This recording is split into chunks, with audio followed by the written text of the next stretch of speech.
How's it going, everybody? Welcome to General Hospital MV, my GH after show. Let's get into it.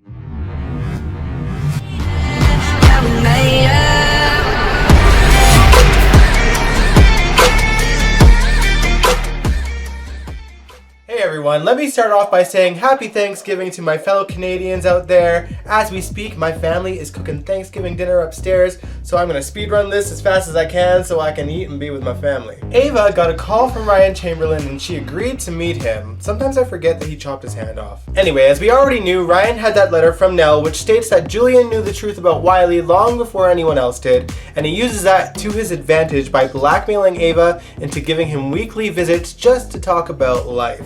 Nicholas eventually catches up to Ava at Pentonville, and when Ryan notices that they clearly have strong feelings for each other, he's no longer happy with the original arrangement, so instead he ups the ante by saying that she needs to divorce Nicholas in order for him to keep Julian's secret a secret. Scandalous. Speaking of scandals, Lulu's big-time reporter friend shows up, and yes, it's Jackie Templeton, as we live and breathe, but played by Kim Delaney, and she is willing to take on Cyrus's story, but she's got some unfinished business in Port Charles, one of them being Robert Scorpio. She knees him in the balls, which was hilarious. To be honest, I don't know too much about Robert and Jackie Templeton's history. I know that they shared scenes in the 80s, but I'm not familiar with their story. Maybe I'll react to it sometime on a weekday.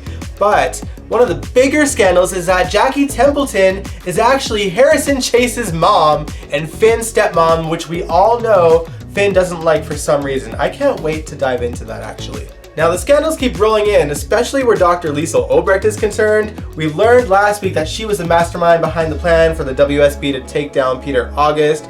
But we learned that Dante's doctor was madly in love with Dr. Liesl Obrecht. He's the reason why she got out of jail, and she's the reason that Dante is being held there. She basically had a plan with this doctor to condition Dante into doing her bidding. Those pills that he was taking had nothing to do with his PTSD. Man, poor Dante. This really isn't going to end well for him, but we'll talk about Dante's return to Port Charles a little bit later on. Man, this show is actually full of scandals this week. We know that there's been a scandal between Brando and TJ and Molly. TJ is still determined to take Cyrus down, and Brando, as we know, was actually down for the plan at one point, but this week he says maybe TJ ought to leave it up to the PCPD, and Molly thought that it had to do with her conversation with Brando saying, you know, try to be less friendly with TJ and be less involved in TJ's life.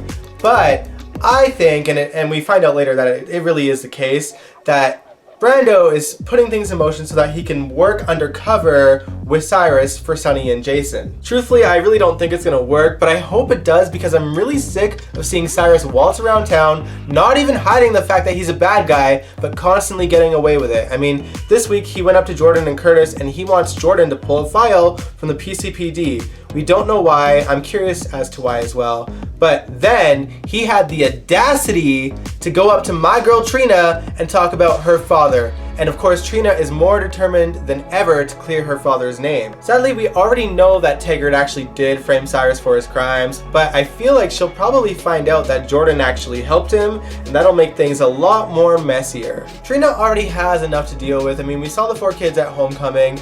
Joss and Cameron kissed, and of course, Cameron doesn't want to tell Trina about it. Joss is kind of debating telling Trina about it, but it's going to mess up the friendship. Dev is just kind of like the lone wolf here, who's just kind of obsessed with Jocelyn. I mean, he had the audacity to go into the Corinthos basement and creep her diary. That's just wrong, Dev. Just wrong. Oh man, that teenage angst and all their hormones. I get it. I was there at one point, but you know, this is just gonna ruin their friendship. I'm really scared for them. I really like their friendship. It's gonna mess everything up. Man, scandals all around town. Let's talk about a fun one. Alexis and Ned had a one-night stand, and when Ned gets home to Olivia, he accuses her of sleeping with Robert, and Olivia's like, are you serious, Ned?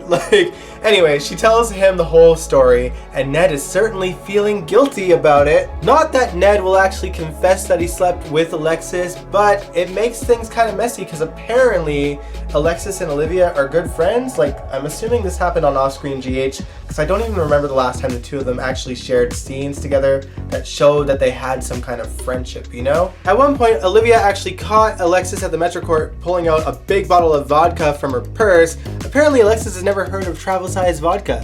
Cheers. Oh, I can't shoot straight vodka anymore. Oh God, that was stupid. I fully regret that. I fully regret it. The things I do for a funny bit. Ugh. Okay, let's continue. Mike's funeral was this week, which means we get to finally close the chapter on Mike's story.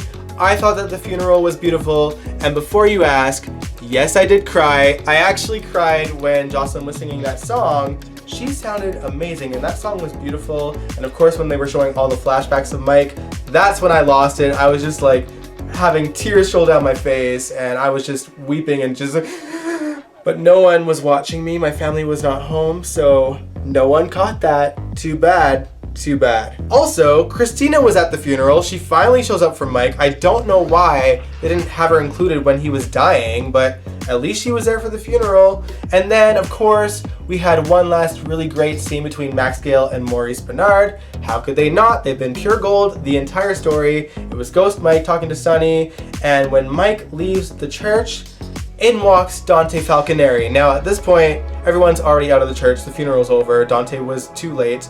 And of course, Sonny and Dante had some emotional words to say to each other. Dante is naturally nervous about reuniting with everyone, and I can't blame him. I mean, this is sadly just the worst timing because Lulu basically told Dustin that she loved him for the first time and asked him to move in with her. And then, of course, Dante shows up at the door. I'm curious, are you guys team Dante and Lulu, or are you team Lulu and Dustin? Personally, I don't have a dog in this fight. I don't care either way. But let me know who you are rooting for in the comments below. Now that pretty much covers all the major points on the show this week, but I do want to touch base on some of the minor points before I let you guys go. One of the scenes I found super entertaining this week was Jason and Britt's scenes together. I mean, Jason was trying to get a feel on what Britt Westbourne was like, trying to see if he can maybe convince her to work against Cyrus, and I'm hoping that she does. I mean, Britt's bad, but she's not that bad. You know, she can be the Britch, but she can also have a kind heart. And Jason actually even said, you know, I'm just trying to make an opinion for myself. I've heard good things and bad things about you, and I like to make my own decisions, which is very Jason, and I respect that about him. Another thing that happened is that Willow officially agreed to become Wiley's adopted mother. She confirmed it.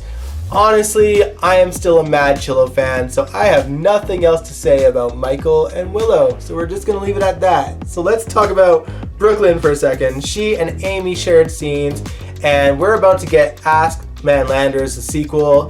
Amy has agreed to be Brooklyn's voice until she recovers, which I'm pretty sure is never, but I don't think we've officially confirmed that yet. But I think that's where we're leading, and this is just a disaster waiting to happen. So that's exciting. Last but not least, we learned that if Anna had gone to meet up with Alex out of the country, that she would be a dead woman. I'm still trying to figure out what happened between All My Children and General Hospital that turned Alex into an evil twin.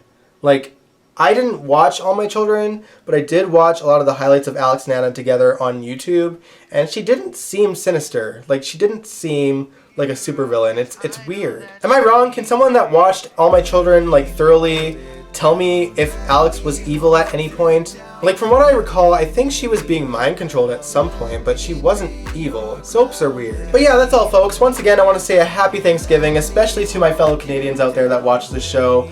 I am so thankful that you guys tune in every week, and I want to give a shout out to Dawn, who commented earlier this week, who said that she and her mom love my content. Things like that warm my heart, and you know, it's a trying year. There's a lot going on, and I'm just thankful that I can be a bright spot in some of your guys' days. I do read all of the comments, and I try to respond to as many as I can. And if you guys didn't know, when I premiere these GHMV videos and GH React videos, I am in the live chat chatting to people that are watching at the same time as I am, which is chaotic sometimes because I premiere these on both the Dion's Corner channel and the Envious01 channel at the same time a lot of the times. So it can be chaotic, but I do chime in as much as I can. But yeah, thank you so much for tuning in. If you like this video, give it a big old thumbs up, subscribe if you want to, comment below, be in the chat, and I will catch you guys next time. Peace out. Let me hold it down.